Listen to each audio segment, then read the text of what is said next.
Hi, everybody. Happy Vermont Pursuit of Happiness Day, and happy Thomas Jefferson's birthday tomorrow. So when we began Vermont Commons, the news journal, in 2005, we dedicated ourselves to a three-part proposition. Number one, the United States, unfortunately, has become no longer a republic, but an empire that is beyond our control. It's unresponsive to the needs of ordinary citizens. The second proposition is that the concept of nonviolent secession, which is every American's birthright, enshrined in the Declaration of Independence, is a concept that demands re-examination in the 21st century.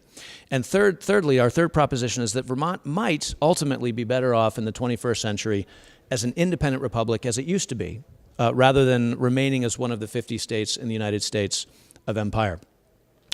And so our new book, Most Likely to Secede, What the Vermont Independence Movement Can Teach Us About Reclaiming Community and Creating a Human-Scale Vision for the 21st Century, is about 6 years of meditations, conversations, debates about this idea of Vermont independence broadly defined.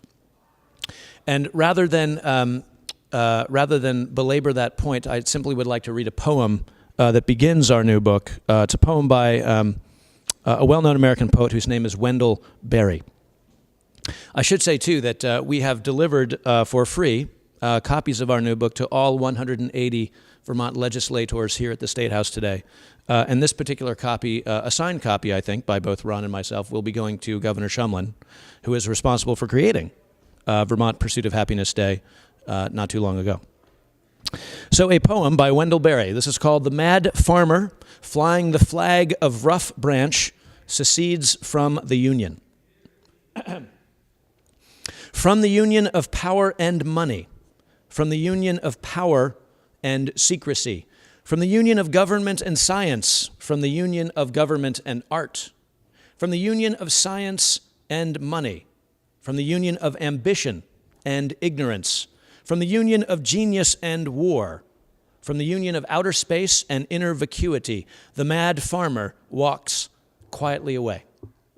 There is only one of him, but he goes. He returns to the small country he calls home, his own nation small enough to walk across.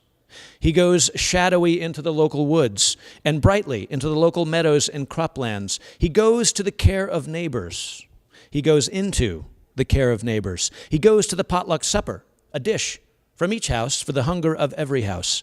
He goes into the quiet of early mornings, of days when he is not going anywhere, calling his neighbors together into the sanctity of their lives, separate and together, in the one life of the commonwealth and home, in their own nation small enough for a story or song to travel across in an hour. He cries, "Come, all ye conservatives and liberals who want to conserve the good things and be free.